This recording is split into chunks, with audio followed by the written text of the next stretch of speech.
Alright, so the strength conditioning, the main block itself should not take more than 45 minutes. Okay, once you get familiar with the exercises and keep a note of your weight that's being lifted, it should be just a complete, it should become routine. So you just go in, you know exactly where to begin, where to start, and you get done.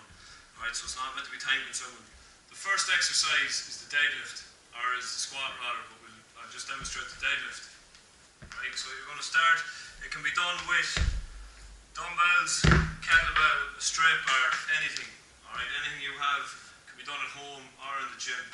Alright, so we're going to do it with a kettlebell. And again, the deadlift focuses heavily on hamstring strength and flexibility. Alright, so it should never be done before a hard run session or a bike session. Okay, and never done afterwards either. So you're going to start with your feet hip width apart. Okay, you're going to engage your glutes. Bring your shoulder blades back together. So imagine you want to keep your chest nice and open. Imagine just squeezing your shoulder blades together. And you're going to pivot from the hips while maintaining a flat back. Okay, you're just going to lower the weight to a comfortable resting length before you come back up. So whatever your range of motion is, you don't go beyond that. Alright, so I'd always advise to start with the weight from a higher position rather than having to pick it up because you can overstretch. So either start with the weight on a box or just pick it clean off the shelf before you actually do it. Okay, so we're starting from the height, dropping down, and back up. Soften the knees, and stick the hips back. So we're pivoting from the hips, and maintaining the tabletop position with our back. Okay? Again, we never hold our breath, so the knees are just slightly softened. They're not bending as I go down, never going below. So we start, you're going to soften the knees and the knees don't bend anymore.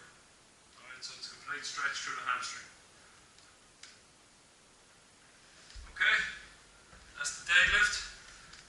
With the squat, it's more important with the technique to focus on lifting correctly rather than what you're lifting. So what I want you to do is bring your feet hip width apart again. Looking forward, and again this doesn't have to be done with weights at the start if you're new to weight training. You can do it with dumbbells holding by your side, you can do it with a kettlebell up to your chest, a stability ball or medicine ball rather, but it's all about the technique. So engage your glutes, keep your chest open, you're going to have your hands holding something or other, and you're going to sit back and down. Okay, so think about sticking your hips back before you even initiate the movement to protect your spine, and sit down. Okay, so again, keep the heels flat on the floor and just go to a comfortable range of motion. With the weights, I don't want too much weight being used. We're just going to progress through the coming months. So these are the two main exercises. They can be split, so you can do deadlift one day and do squat the next. They don't have to be done on the same day, but it is important you do one or the other.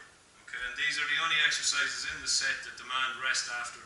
You do 3 sets with rest after each one. Alright, so then we're going to move into the second half of the strength training, which is broken up into a circuit. You've got 4 exercises targeting different body parts. You're going to start with an upright row, one leg, one arm.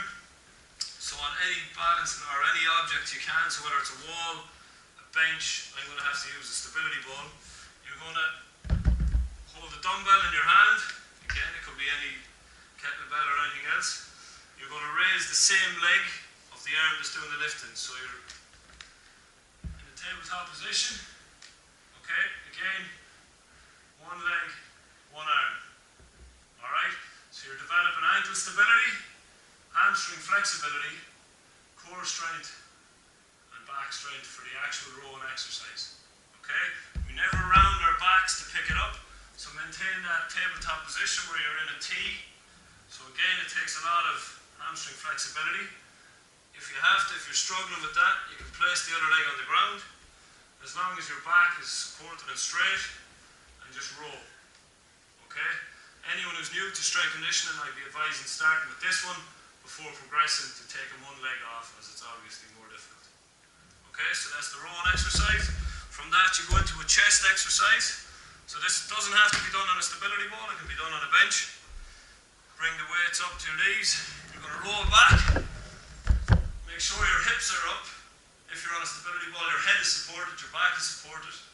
Your arms are at 90 degrees. So straight line out from your shoulder and up. One arm always stays up, so it's alternate dumbbells. So alternate means just one is doing it, while one drops, one stays up.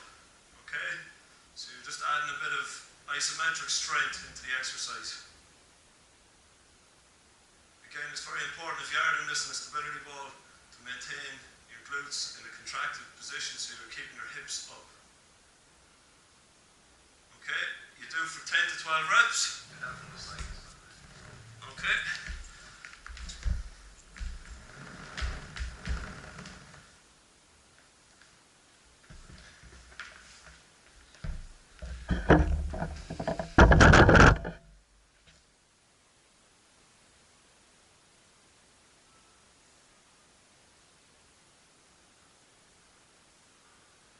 So 10 to 12 reps. And then you jump straight on to the next exercise. There is no weight or no reps in between the weights in the circuit. Okay? So it's one after the other. It's 4 exercises. It's got to be done in a quick manner, but yet with a challenging weight. The lunge is next. Again, you're just going to keep the weights down beside you, and you're just going to lunge forward and back. Okay? Forward. Again, focus on knee stability. The knee is not coming forward over my toes, rather I'm dropping down. Okay? My chest is open, my shoulders are level. I'm looking dead straight ahead. I'm not arching or rounding my back, and my knee is not coming forward.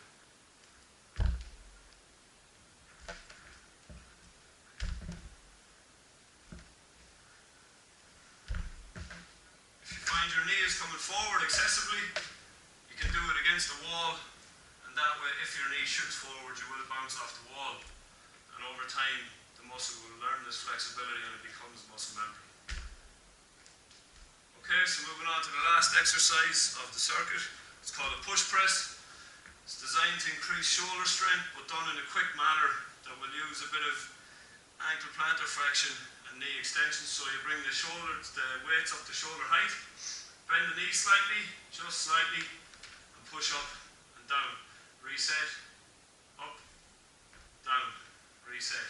So take a little breather in between, bend the knees, and up. So I'm not bending the knees hugely, it's just ever so slightly before extending up onto the toes. Alright, so we're thinking about, again, in our running stance, propulsion will come from triple extension from the ankle, from the knee, and from the hip. Okay? So again, weights at the shoulders, bend the knees ever so slightly, and push up. Again, done 10 to 12 times. After this exercise, this being the 4th, you rest for 60 seconds before doing it all over again another 2 times. So you do it 3 times in total, with a rest of a minute at the end of each set.